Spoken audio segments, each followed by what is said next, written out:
Hey guys, welcome back to my YouTube channel. In this video, we're gonna be talking about how you can use your iPhone or your smartphone to create better videos, higher quality videos, and additionally, how to use a better quality microphone with your smartphone. So let's get right into it. This week's video was inspired by this comment right here. She basically is asking, how can we use our iPhone or smartphone to create better videos? So let's get started. I don't wanna waste any time. Let's go. To make a good quality video, you want to plan ahead. So it doesn't matter if you're using an iPhone or a really nice professional camera. If you plan ahead, things are gonna go so much smoother for you. So just number one, plan ahead. Be the director, be the boss. This is your video. You should know what it's looking like. You should know what you want it to look like. Who is this video for? Do you already have an audience that you're speaking with? And if you don't have an audience, who are the people that you want to connect with? Understand what your video is gonna look like, what your edit is gonna look like. You should learn some basic video editing skills. Now, whether that's on your phone, I really recommend this app, the CapCut video editing app. I really like that one. It's smooth, it's easy. There's a lot of options. It's free. That's the big thing there. But you should understand some basic video editing concepts. That's really gonna help you when you're actually out there taking video, recording video. If you understand what your edit's gonna look like, it's gonna help you out when you're taking the video. There's gotta be some story. If there's no story, it's nothing. So there's a basic beginning, middle, end principle that you should always focus on. We've already done the intro, now we're getting into the middle, and then before you know it, we're gonna be at the end of this video. Okay, so there are some settings that we need to understand as creators, as video makers, as filmmakers, whatever you want to call yourself. There are some settings that we need to understand to help us tell better stories or to help us get our message across. So HD 4K. What is HD? HD is 1080p. So when we're watching YouTube, honestly, most people are watching in 1080p. So why would we use 4K and when and why to use them? Let's break it down. HD 1080p. You can still get a very high quality, very clean image with 1080p. When you go to zoom in on a 1080p clip, you can't zoom in as far. You're gonna start losing quality of that clip very quickly.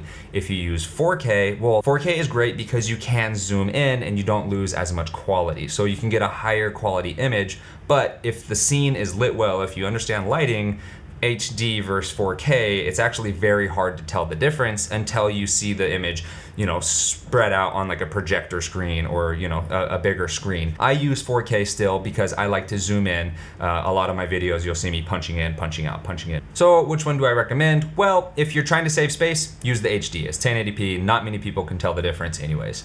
If you're wanting the highest quality, the best image quality out of your iPhone, and you're gonna zoom in on some of those shots, definitely use the 4K. 24 frames a second, 30 frames a second, 60 frames a second, FPS. What are these numbers and FPS? It gets kind of confusing, but boil it down to this. If you're just doing talking or normal movement like this, you want to use 30 frames per second. 24 frames per second, that's for people who are like trying to make movies. 30 frames per second for talking and 60 frames a second for anything slow motion like water or action or speed ramping, anything you want to do in slow motion. 60 frames a second is a good place to start, and then you can bump it all the way up to 120 frames a second, but there are a major image quality loss when you're doing that with the iPhone, so I recommend staying with 30 and 60 frames per second. All right, so before I dive into lens selection that you have available on these smartphones, let's just talk about light real quick. It doesn't matter if you have a professional camera that's designed to make movies or if you're using, a low budget smartphone. The sensor needs light. Light coming into the scene is really important. So I'll save the lighting lessons for a whole nother video, but you need to understand light is so important for you to get a good quality image. So when I'm using my iPhone, I definitely notice a big difference between the 0.5, the 1x, and the 2x lenses.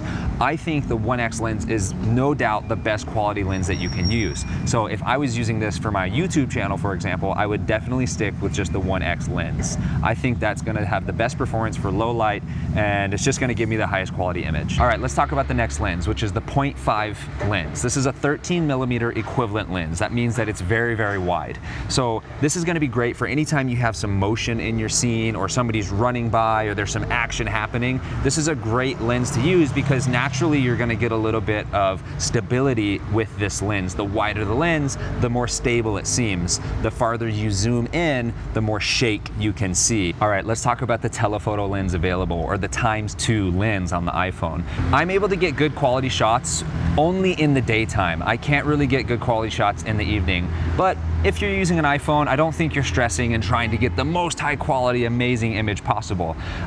Anytime you zoom past that times 2x, you're basically just digitally zooming in, so you might as well do that later on in post. But this is a good option to have. It's a 52mm equivalent. I don't use it that much. I try to stick with the 1x lens or the 26mm equivalent lens. So we all love movies, right? Well, movies would be really boring if they didn't have any audio. So in this section, we're gonna focus on microphones, tips and tricks that are gonna help you out, bringing your audio experience much higher, much better for your viewers.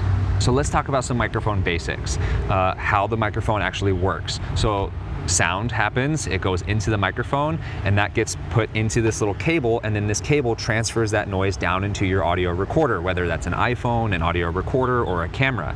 So this is the basic and standard cable that is used with microphones. It's a 3.5 TRS tip ring sleeve cable.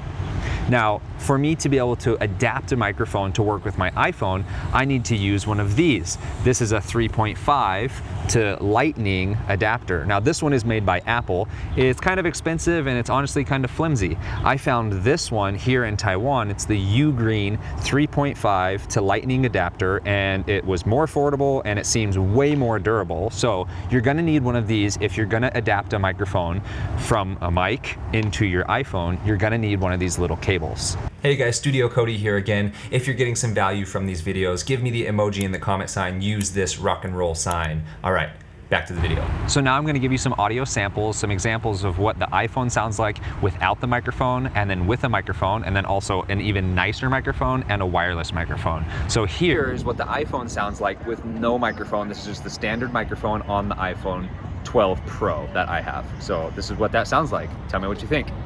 And now you're listening to the Deity D4 Mini, which has been adapted with that little cable to go into the iPhone. And now you're listening to the Rode VideoMic Pro Plus. That's a mouthful. So what do you think? Can you hear a difference in this audio? I'm about the same distance away. I'm right here, and this is the audio quality. This is a much nicer microphone than the iPhone has, and then the other microphone that I just had. So what do you say? Can you hear a difference in the audio quality here? And now you're listening to me on this Deity Pocket Wireless microphone. This is the lav mic that comes with this set. Okay, Studio Cody here. So I have to say this about the mic test that you just heard. When we filmed with the iPhone mic only, we tried to film with no wind because that day was very gusty. I wanted you guys to be able to hear my voice, but the other microphones have a wind muff on it, like I showed you in the video. I didn't want to care about the wind at all, so we just filmed and there was wind coming straight into the microphone, as you can hear. Go ahead and listen to those clips again. I thought that the iPhone actually sounded very good.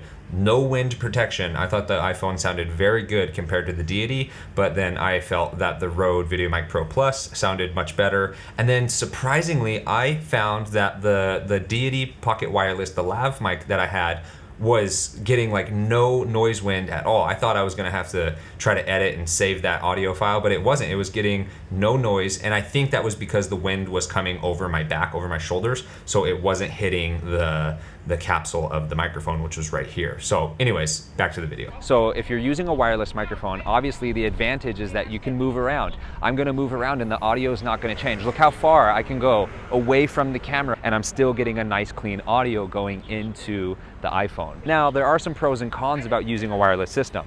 This is a 2.4 gigahertz reliant system. So that means that this uses Wi-Fi to receive that signal. It's using Wi-Fi. The problem with using a 2.4 gigahertz Wi-Fi signal is that when you get into a very busy place, like in a city or a sports event, everybody's iPhone, everybody's smartphone, a lot of the technology that we are using are also using that same signal. So you can get some interference, you can get a lot of dropouts if you're using this wireless system in a crowded city area. Okay, so now let's talk pros and cons of using a shotgun microphone. So this is a small shotgun microphone. This is a wind muff. This will make it so that the wind, on a windy day, you're not gonna hear that noise going into the microphone. So this is a small little shotgun microphone. The pros of using a shotgun microphone is that you'll get a much richer sound. You'll get a better sound. Your voice is gonna sound better. So if you're somebody who is delivering a message, like you communicate a lot on your channel, you might consider using a shotgun microphone because you sound so much better.